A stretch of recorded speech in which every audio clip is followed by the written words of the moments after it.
Di sebuah pagi yang tenang, di sebuah kerajaan kuno di wilayah utara India, dunia sedang bersiap menyambut kelahiran seorang anak yang kelak akan mengubah sejarah umat manusia. Ini adalah cerita tentang kelahiran Pangeran Siddhartha yang dikenal kemudian sebagai Buddha. Pada abad ke-6 sebelum Masehi, kerajaan Kapilavastu, tempat kelahirannya, dipimpin oleh Raja Suddhodana. Beliau dari keluarga Sakya yang berasal dari garis keturunan bangsawan yang dihormati.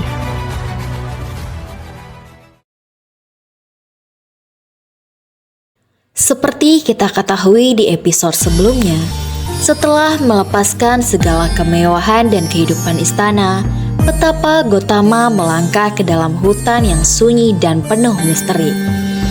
Ia berjalan tanpa alas kaki, menyatu dengan alam dan merasakan dinginnya embun pagi serta panasnya terik matahari siang.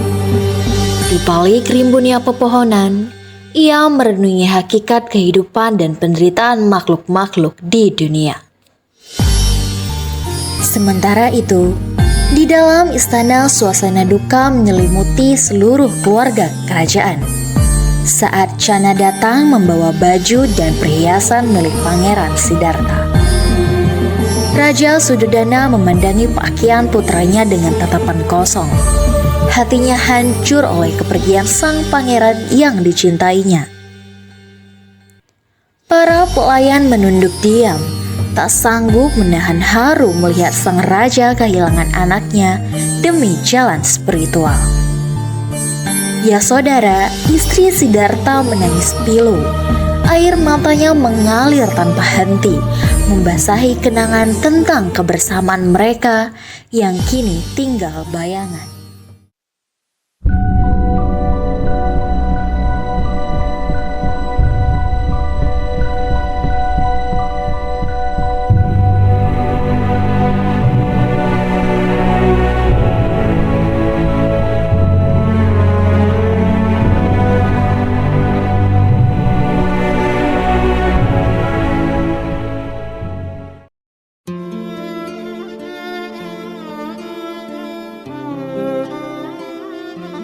Sementara itu, di tengah hutan, betapa Gotama tetap duduk dalam meditasi meski kakinya terluka oleh dahan pohon yang tajam.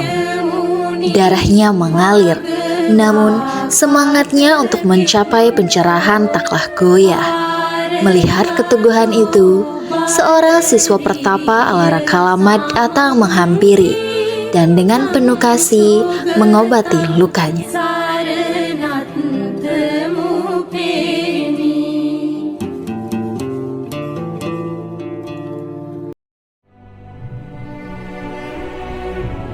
Pada suatu malam, Ratu Yasodhara tidur bersama Ratu Pajapati Gotami yang selalu menemaninya. Dalam tidurnya, Ratu Yasodhara bermimpi melihat cahaya putih yang sangat terang turun dari langit. Cahaya itu menyinari hutan dan membuat suasana menjadi damai dan tenang. Dalam mimpinya, ia juga mengejar cahaya tersebut. Dan saat ia terbangun, hatinya merasa begitu senang dan penuh dengan harapan, seolah ada sesuatu yang luar biasa akan terjadi. Mimpi itu dipercaya sebagai pertanda suci akan datangnya seorang manusia agung yang kelak membawa cahaya bagi seluruh dunia.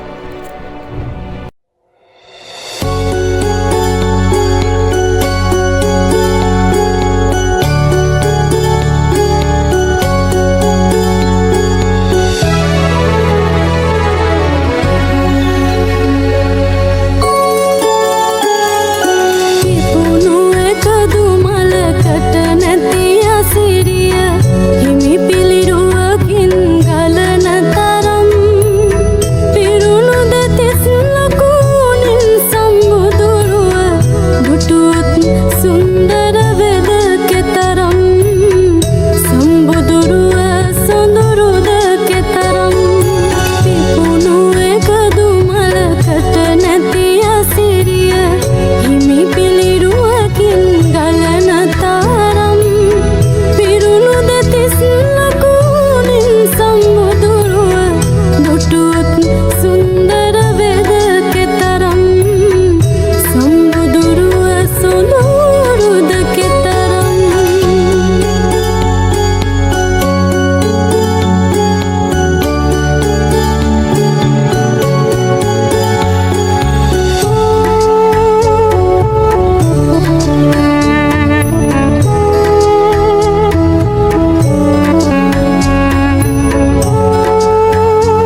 Pada waktu yang sama di istana, Raja bercerita kepada para petapa dan menyesalkan bahwa Siddhartha telah menjadi seorang pertapa. Sungguh hal di luar dugaannya sang raja hal tersebut dapat terjadi.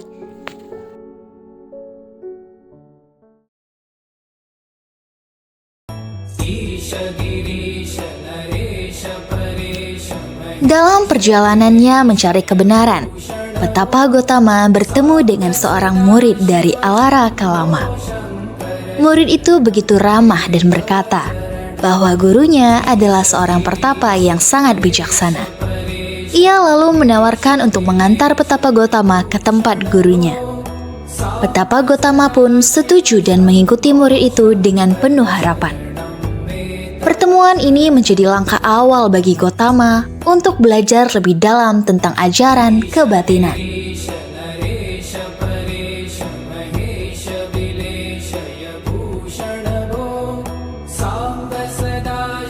Petapa Gotama akhirnya tiba di tempat Alara Kalama, seorang guru ternama yang bijaksana dan penuh pengetahuan spiritual. Dengan rendah hati, ia berguru dan mempelajari berbagai ajaran meditasi serta filsafat yang mendalam. Dan dalam waktu singkat, Petapa Gotama menguasai semua ilmu yang diajarkan hingga setara dengan gurunya sendiri. Meski begitu, ia merasakan bahwa pencapaiannya itu belum mampu membebaskannya dari penderitaan hidup. Ia menyadari bahwa kebijaksanaan sejati belum ditemukan dalam ajaran tersebut.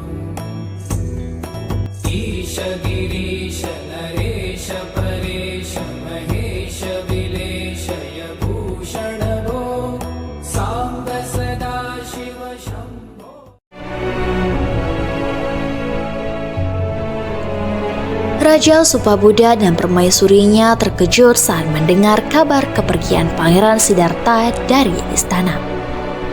Mereka tak pernah membayangkan bahwa sang pangeran, menantu yang mereka cintai, akan meninggalkan segalanya demi kehidupan sebagai petapa.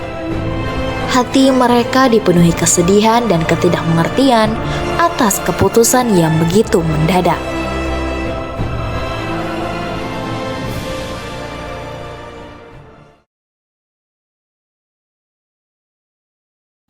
Di dalam istana, Dewa Datta tak henti-hentinya mengusik Yasodhara, adiknya, dengan kata-kata yang menyakitkan. Ia terus menyindir keputusan Siddhartha yang meninggalkan keluarga dan kerajaan demi jalan petapa. Dengan maksud tersembunyi ingin menguasai tahta kerajaan, Dewa Datta mencoba memancing emosi Yasodhara agar melupakan cinta dan kesetiaannya pada sang pangeran. Setiap hari ia mengadu domba dan membujuk Yasodhara untuk menikah kembali demi stabilitas istana. Namun, Yasodhara tetap teguh dalam kesedihannya, menyimpan cinta dan harapan pada Siddhartha yang telah memilih jalan berbeda.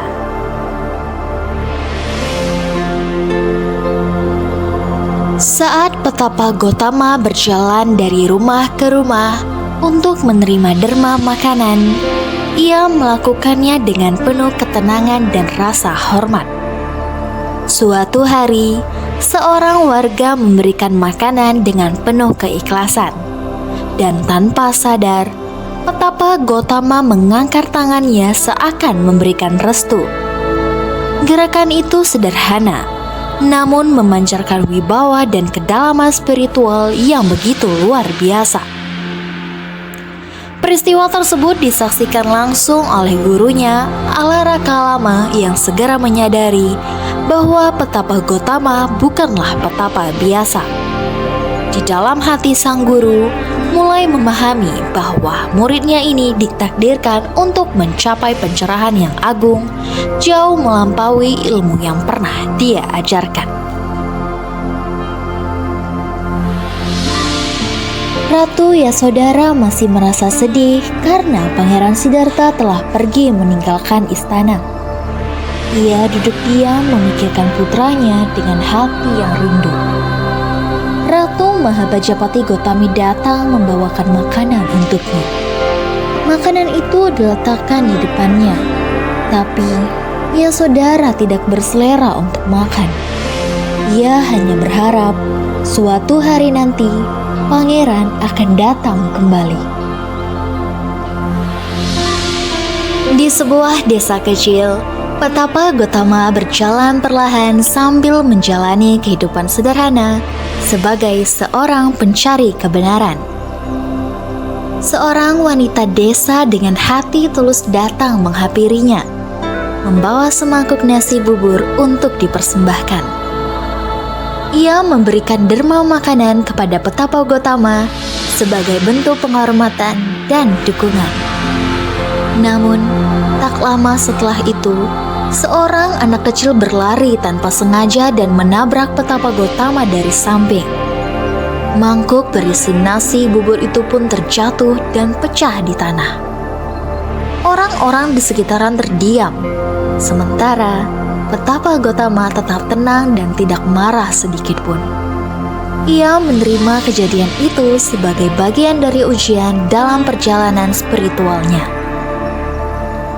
Peristiwa ini menjadi salah satu tantangan batin yang memperkuat tekad Petapa Gotama dalam masa pertapaannya. Setelah melalui berbagai ujian dan kejadian selama masa petapaannya, Petapa Gotama akhirnya memutuskan untuk bermeditasi dengan sungguh-sungguh. Ia berjalan masuk ke dalam hutan yang sunyi, mencari tempat yang tenang untuk duduk dan merenung. Di bawah sebuah pohon besar yang kemudian dikenal sebagai pohon Bodhi, ia duduk bersila dengan hati yang teguh. Dan dalam keheningan itu, Petapa Gotama bermeditasi, bertekad untuk tidak bangkit sebelum menemukan kebenaran sejati. Tempat itu pun akhirnya menjadi saksi perjalanan suci Petapa Gotama dalam menuju pencerahan.